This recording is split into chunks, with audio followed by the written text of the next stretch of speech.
ሰላም ወደ ተመልካቾቼ እንዴት ናችሁ? ዛሬም እንደተለመደው በአዲስ ቪዲዮ ተመልሼ መጥቻለሁ። ዛሬ የምንሰራው ፋሌፍል ነው። ለሱም የሚያስፈልገን ዱቤ ሽምብራ ማታ በቢካርቦናት እና በውሃ አድርጌ ዘፍዝፌ አሳድሬው ጠዋት ደግሞ እንደምታዩት እንደዚህ ሆነልኝ። ከዛን ውሃውን ደፍቼ አጥቤው ሽምብራውን እዚህ ጋር የምታዩት ቅጠል የሱ የፋሌፍል ቅጠል ነው የተጠቀምኩት። ከዛ ነጭ ሽንኩርት ወደ 4 ፍሬ የሚያክል ተጠቅሜያለሁ እና ቀይ ሽንኩርት አንድ ራስ የሚሆን ያስፈልገናል። ከዛ አንድ ላይ አድርጋችሁ በመፍጫው ትፈጩታላችሁ ማለት ነው። ከዛን ቅመም ደግሞ ብላክ ፔፐር እና ቁንዶ በርበሬ ነው የተጠቀምኩት። በቤታችሁ በብዛት አይጠፋም ብዬ አስባለሁኝ እነዚህ ቅመሞች።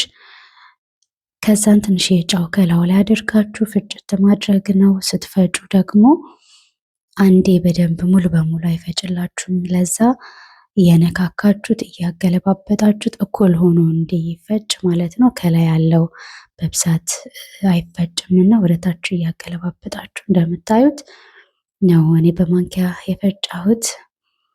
ከዛን ጥሩ ሆኖ ተፈጭቶ ይወጣልናል ማለት ነው።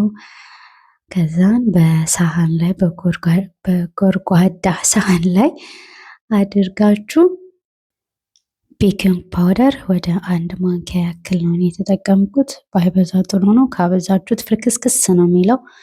ከዛ ይልቅ አንድ በትንሹ ትበቃለች። እሱ ምንድነው የሚያደርገው በደንብ ትንሽ ኩፍ ብሎ ወደ ውስጡ ዘይቱ ገብቶ በደንብ ከሽከሽ እንዲል ይረዳዋል። አለበለዚያ ድፍን ይልና ሊጥ አይነት ሊሆንብን ይችላል። ካላስገባችሁት ቤኪንግ ፓውደር ባይበዛ ጥሩ ነው። ትንሽ እንደዚህ አድርጋችሁ ከዛን እዚህ ጋር ድስታችንን አድርገን ዘይት አድርገን እስኪግልልን ድረስ፣ ይሄ ደግሞ ለቂጣው ነው። መግዛት ትችላላችሁ። እኔ ግን በቤት ነው ማዘጋጀው። ምንም ብዙ የሚያስፈልግ ነገር የለም። ዱቄት ከዛ ውሃ ትንሽ የጨው አድርጋችሁ መበጥበጥ እንደዚህ። ከዛ ቀጠን ያለ ቢሆን ይመረጣል። ጥሩ ለስለስ ያለ ቂጣ እንዲወጣልን። ከዛን እዚህ ጋር ደግሞ የፋሌፍል ቅርጽ ማስያዝ ነው። እቃዋ አለች። በእርግጥ የፋሌፍል መግዛት ትችላላችሁ እሱ ከፈለጋችሁ። እኔ ቤት ስለሌለኝ እንደዚህ ነው በእጄ ነው መሰራው ሁሌም እና በብዛት የምጠቀመው ነገር ስላልሆነ እቃውን አልገዛውም ነበረ። ሰው እንደምታዩት እንደዚህ እያደረግን እየመለሞል ነው በእጃችን ማለት ነው። ጥሩ ቅርጽ ይዘንልናል ማለት ነው። እንደዚህ እያረጋችሁ መጥበስ ነው። ዘይቱ ደግሞ መጋሉን ቅድሚያ ጥንጥዬ ወስዳችሁ ጣል ማድረግ ዘይቱ ላይ። ከዛ እንደ መጋሉን መለየት ትችላላችሁ ማለት ነው። ከዛ ትንሽ ገልበጥ፣ ያው ዘይቱ እኩል ቢሆንም ትንሽ አንዳንድ ጊዜ ጫፉ እንትን ሊል ስለሚችል ገልበጥ እኩል እንዲበስል ማድረግ ነው። እንደምታዩት ሁሉንም እንደዚህ እያደረግኩኝ ምንም እጄ ላይ ምንም ዘይት አልተጠቀምኩም። እንደዚሁ ነው። እጃችሁን ታጥባችሁ እንደዚህ እያደረጋችሁ ቅርጽ እያስያዛችሁ በፈለጋችሁ እንደዚህ ጠፍጥፍ እያደረጋችሁ መክተት ትችላላችሁ። ዋናው ጣዕሙ ነውና ቅርጽ ስላልሆነ ያው የተለመደው ቅርጽ ግን እንደዚህ ስለሆነ ነውና እንደዚህ እያደረግን ፋሌፍላችንን ከተለን እንጠብሳለን ማለት ነው። እንደምታዩት እሳቱን ግን ደግሞ ተጠንቀቁ እንዳይበዛ። ቶሎ ከቀላ ትንሽ ውስጡ እንትን አይልልንም እና አይበስልልንም። እኩል እንዲበስልልን እሳቱን ቀንሳችሁ ቢሆን ይመረጣል። ከዛን እዚህ ጋር ደግሞ ቅድም ያዘጋጀነውን ቂጣ መስሪያውን መጥበሻችን ላይ አድርገን እንጠብሳለን ማለት ነው።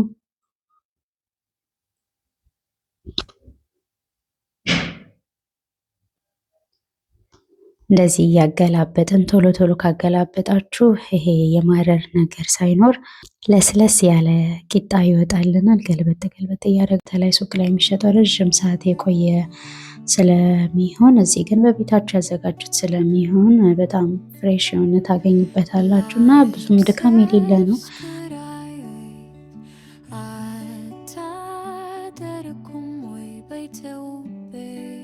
ከዛን አውጥተነው ደግሞ ወደ ፋሌፍላችን እናያለን። እንደዚህ እንደምታዩት ወርቃማ ከለር ሲይዝልን ውስጡ በደንብ ደረቅ ማለት አይጠበቅብንም። እንደዚህ ሲሆንልን አውጥተን ዘይቱን እያንጠፈጠፈን ሶፍት በሳህናችን ላይ አዘጋጅተን እንደምታዩት እንዴት እንደሚያምሩት ጥሩ ሆኖ ወጥቶልኛል።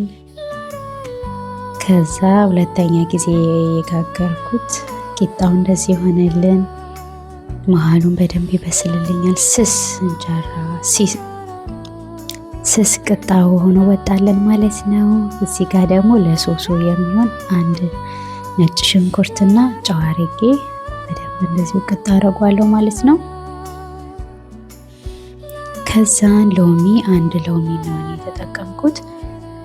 ሎሚ አድርጋችሁ አንድ ላይ አዋህዳችሁ ወደ አረብ ነው የሚገኘው በብዛት አረቦች ሱፐር ማርኬት ታሂና የሚባል የሱፍ ይመስለኛል አይደለ? የሱፍ ከሱፍ የተዘጋጀ ነውና ከሰሊጥ የተዘጋጀ ነውና በብዛት የነሱ አረቦች ሱፐር ማርኬት ነው የሚገኘው። ካገኛችሁት እሱ ጋር አንድ ላይ እንደዚህ እያዋሃድ ነው በደንብ ሽት ማድረግ ውፍረቱ እስኪመጣልን ትንሽ ውሃ አድርጋችሁ እንደምታዩት በጣም ስሙት የሆነ ጥሩ አሪፍ ወጥቶልናል ማለት ነው። ከዛን አብሮ ትንሽ ማባያ ፓፕሪካ እዚህ ጋር ተጠቅሜያለሁ፣ የፈረንጆች ቃሪያ።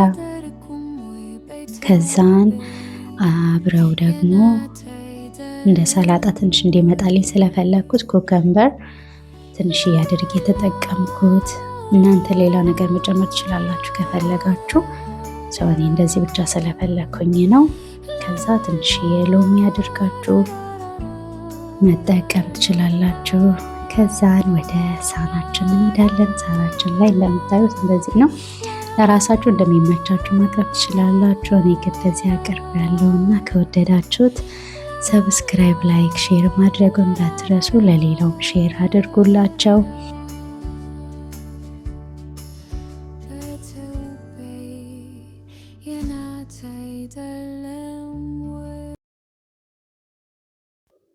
ቅድም ባዘጋጀነው ደግሞ በቂጣው ደግሞ እዚህ ጋር ሳንዱች እንሰራለን። እንደምታዩት ትንሽ እንደዚህ አድርጋችሁ እዚህ ጋር ደግሞ እኔ ኩከምበር በአጭቱ የተዘፈዘፈውን አደረኩ ጨመርኩበት። ከዛ ሳንዱች ትሰሩበት አላችሁ። ከወደዳችሁት በኮሜንት ሴክሽን ላይ አሳውቁኝ።